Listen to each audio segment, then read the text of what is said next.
지금 문재인 지지율이 역대 최저 수준으로 내려간 지가 지금 2달이 훨씬 넘었는데 반등이 안 되고 있어요. 이전 같으면 이렇게 좀 내려가 있다가 또 무슨 수를 썼다 하고 뭐 여론조사 회사에 손을 좀 쓰는지 어떠는지 반등이 되는데, 자, 문이 지금 여러 조사에서도 반등이 어려운 상태라는 겁니다. 뭐가 문에게 지금 제일 치명적인 타격을 입히고 있을까?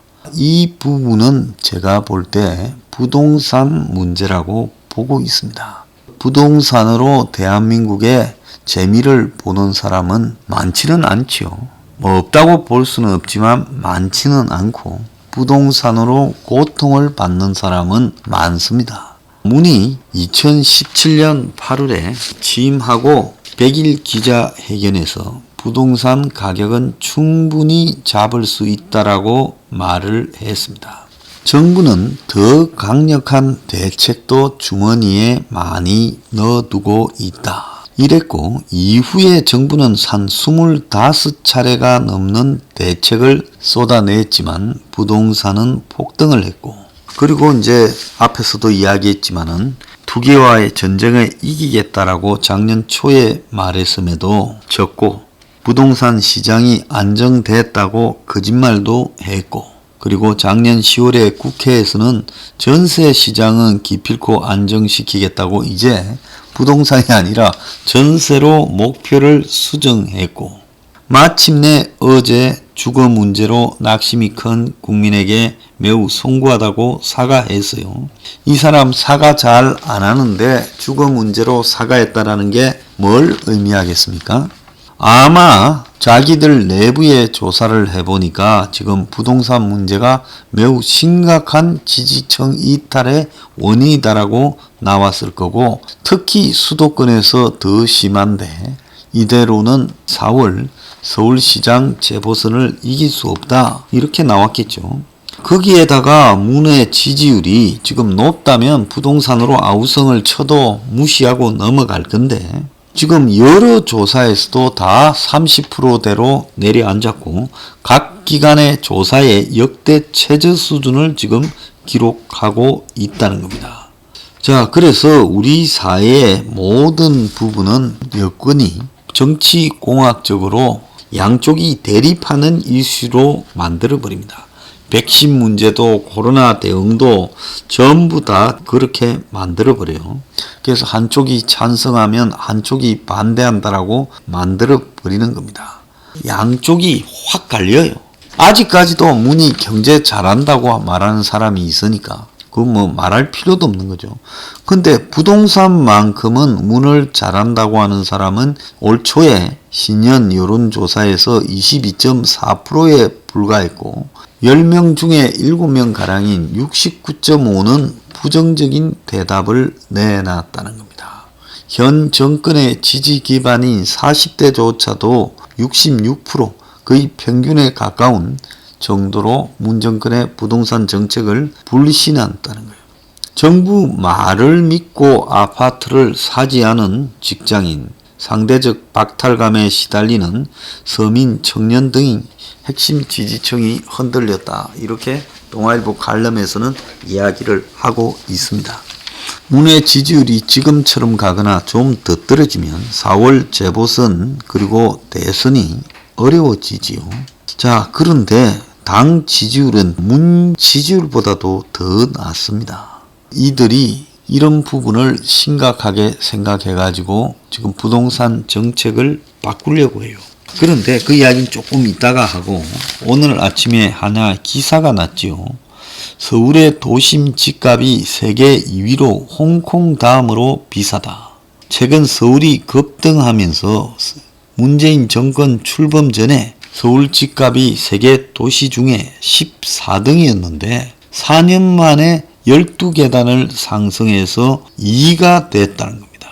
글로벌 국가 도시 비교 사이트 넘베오에 따르면 서울 도심의 아파트 값은 평당 7,254만원 맞지요.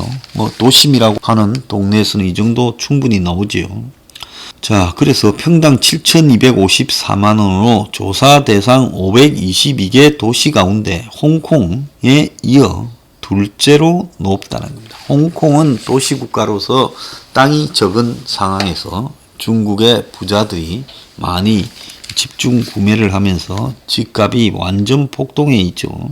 자, 싱가포르, 뉴욕, 베이징, 런던 등 도시가 다 한국에 밀렸습니다. 뉴욕의 그 퀸스 아파트 값이 서울보다 비싼 것으로 나타났지만은 퀸스는 도시로 보기 어렵기 때문에 비교 대상에서 제외됐다는 도시 중에 일부죠. 도시 전체의 대변이 아니죠. 그래서 서울 도심 아파트 가격은 2016년에 3,824만 원이었습니다. 2016년 말에 문이 집권하기 직전에요. 4년 사이에 89.7%가 급등해서 홍콩이 35.5, 뉴욕 27.3, 베이징 34.3 등 다른 도시 상승률을 크게 제꼈다는 거예요. 그래서 2016년 말에 세계 14위에서 2위로 뛰어 올랐는데, 그럼 이게 실제로 이 사이트가 틀린 것도 있을 수 있겠지만은 도심이 어디를 상징하느냐고 봤을 때 도심은 서울로 보면 강남이라고 봐야 될 겁니다. 그런데 서울에 실제로 서초구 반포동 같은 경우에는 평당 7,831만원, 압구정은 7,402만원이니까 이 조사에서 7,254만원이라고 한 이 부분이 결코 무리한 것도 아니다는 거예요. 이 넘베오에 입력된 서울 도심 아파트 값 상승률이 지난해 34%인데 실제로는 이것보다는 오르지 않았다 하지만 사람들의 심리는 이 이상으로 올랐던 걸로 보입니다. 여하튼 한국은 세계 2위의 집값 수준을 충분히 하고 있는 걸로 보이고요. 세계 어디 가도 이만큼 비싼 나라는 보지를 못했습니다. 자, 우리의 삶은 세계 2위겠어요? 제가 볼 때 세계 40위도 안 된다 봅니다. 그런데 집값은 세계 2위다. 자, 그러면 어떻게 되겠습니까? 부자는 행복하고 다수의 서민은 불행하게 되겠죠. 이런 상황에서 문가리가 완전 부동산에 대한 입장을 바꾸는 것 같아요. 지지율 바닥이고 4월 재보선에 이겨야 되겠고 특히 서울에요. 그리고 대선까지 가려면 현재 자기들이 했던 방식으로는 방법이 없다. 그러니까 기존의 수구 보수 세력들이 기득권들이 주장하는 공급 확대, 민간 공급 확대 방식으로 가고 그리고 부동산 관련세를 낮춰주자. 그래서 지금 홍남기가 양도세 규제 완화를 외치고 민주당은 반대하는 척 하지만 결국 민주당 반대하는 것을 문가리가 해결했다. 이렇게 만들려고 하는 것 같습니다. 그리고 변창흠이는 부동산 두들겨 잡는 1인자라고 하더니만 그 분양가 관리하는 부분을 재검토하겠다. 그래서 이제 분양가 상한제를 사실상 폐지하겠다. 그리고 역세권과 중공업지에 택지를 공급하겠다. 그리고 각종 규제를 완화하고 역세권에는 용적률을 완화하겠다. 민간이 주체가 되고 공공 디벨로퍼가 협조하겠다. 이러면서 온갖 건설, 즉 아파트 관련 이해관계 단체들 있죠. 무슨 연구원, 무슨 건설협회, 이런 데하고 간담회를 해서 뭘 해주면 너네들이 부동산을 팔아서 돈 벌어 먹겠냐. 그거를 의논을 하고 있다는 겁니다. 자, 그런데 강남의 재건축에서 용적률 20%만 올려도 집집마다 3억이 떨어진다는 거예요.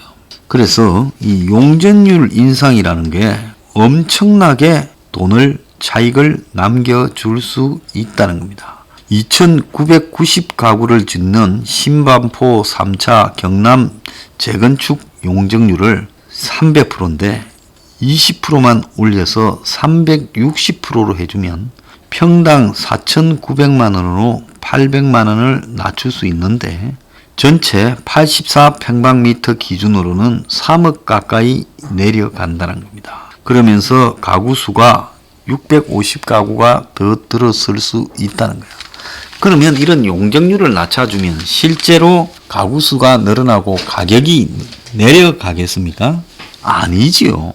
시세 차익으로 훨씬 더 많이 벌어먹겠죠. 과거에 MB 때 보금자리 주택으로 땅값을 낮췄습니다. 그러니까 그린벨트를 풀어가지고 아파트를 지을 수 있게 해줬지요. 자, 그때 누가 돈을 벌었습니까? 그 보금자리 로또 아파트 당첨된 사람하고 택지 분양해서 팔아먹은 공공기관하고 그걸 또 받아서 아파트 지어서 팔아먹은 회사들하고 이런 데만 다 지금 돈을 벌어먹었습니다. 그래서 분양가를 낮추면 로또가 커져서 시장 왜곡이 생긴다고 벌써 이야기를 하고 있어요.